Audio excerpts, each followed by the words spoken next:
राधे राधे भक्तों, हम आपको सुनाने जा रहे हैं ठाकुर जी और किशोरी जी की निकुंज लीला के वर्णन। तो चलिए सुनाते हैं। जैसा कि हमने आपको पिछले वीडियो में सुनाया था कि सारी सखियां लीला कर रही थी और वे सभी राधा रानी के समान ही तैयार हो गई थी। जब कृष्ण जी ने राधा रानी को पहचान लिया तब उन सब ने राधा रानी का विशेष श्रृंगार करना शुरू कर दिया। सब सखियां श्री जी का श्रृंगार कर रही हैं, पुनः उन्हें किशोरी जी के रूप में ला रही हैं। ठाकुर जी टुकुर टुकुर निहार रहे हैं। ठाकुर जी के मन में हो रहा है कि मैं श्रृंगार करूं, लेकिन भैया ये श्री जी की सखियां हैं, मिनटों में धुतकार देंगी, भगा भी देंगी। ठाकुर जी बोले, मुझे कुछ करना होगा जिससे सब इधर उधर व्यस्त हो जाएं। ठाकुर जी देख रहे हैं भैया श्री जी का श्रृंगार। बोले, कितनी सौभाग्यशाली हैं ये सखियां। ललिता विशाखा कैसे श्री जी के कान को पकड़कर कुंडल पहना रही हैं, श्री जी के पत्रावली के श्रृंगार कर रही हैं, चुनरी लगाकर उड़ा रही हैं। बीच बीच में श्री जी को प्यास लगे तो अपने हाथों से जल पिला रही हैं, पैरों में पायल पहना रही हैं। ठाकुर जी को इच्छा हो रही है कि ये पायल हमको मिल जाए, हम पहनाएं उनके पैरों में, पर ये सखियां खड़ी तो हैं, ये सेवा उन्हें नहीं मिल पाएगी। तब ठाकुर जी बोले, क्या करें, विचार करने लगे।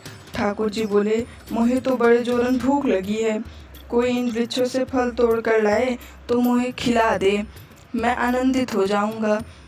सखियां भले ही ठाकुर जी से लड़ती रहती हैं, लेकिन वे उन पर निछावर रहती हैं। तभी ठाकुर जी बोले, बहुत तेज भूख लगी है, कोई फल दे दे। तब सखियां बोली कि श्यामा जी आप रुको, अभी ठाकुर जी को भूख लगी है, हम जाते हैं और वृक्ष से फल तोड़ कर ले आते हैं, उनको भोग लगा देते हैं, फिर आते हैं। अब ठाकुर जी बोले, जो बची हैं इनको कैसे भगाऊं।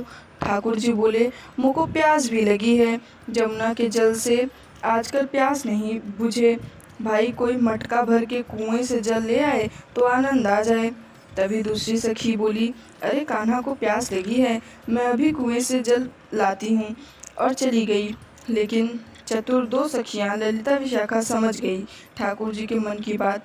बोली, इतना चतुराई कहाँ से पाई लाला, एक एक करके सब सखियों को भगा दियो, आपके मन में क्या चल रहा है, हमें सब पता है आप क्या चाहते हैं। श्याम जी मन ही मन ललिता विशाखा के पैर पड़ रहे हैं, विनती कर रहे हैं, मुझे श्री जी को महावर लगाने दो, मुझे श्रृंगार करने दो। तब ललिता बोली, हम सब जानो हैं आप श्री जी कितना चाहते हैं। तब ठाकुर जी बोले, इसमें चतुराई कैसी, वहाँ मैं अपने मैया यशोदा को, बाबा को, 1,00,000 गैयों को जो मेरे ही माथन हैं उनको छोड़कर यहाँ श्री जी के पास आता हूँ, सबको अनाथ छोड़कर श्री जी की सेवा में आता हूँ, तुम हो कि सुनती ही नहीं हो, अब मैं जाता हूँ। तब ललिता बोली, देखी श्री जी, सीधो है तुम्हारो श्याम, कितनो भोलो है, कोई देखे तो सीधे साधे दिखे हैं, लेकिन इसके हृदय में कितने छल भरे हैं हम जानो, किसी को फल के लिए, किसी को जल के लिए, तो किसी को कुछ और बहाने करके भगा दियो।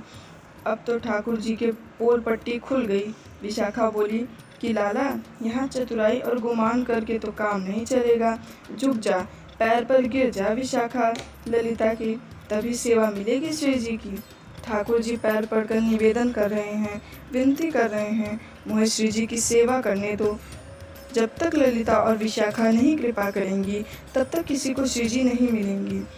तब ललिता विशाखा श्याम जी को सेवा करने देती हैं। तभी सब सखियां आ जाती हैं और मंगल आरती होने लगती हैं। श्यामा जी की सेवा करके बहुत प्रसन्न होते हैं। भक्तों, यह कथा आपको कैसी लगी यह हमें कमेंट में ज़रूर बताएं और इस वीडियो को लाइक करें। धन्यवाद। राधे राधे।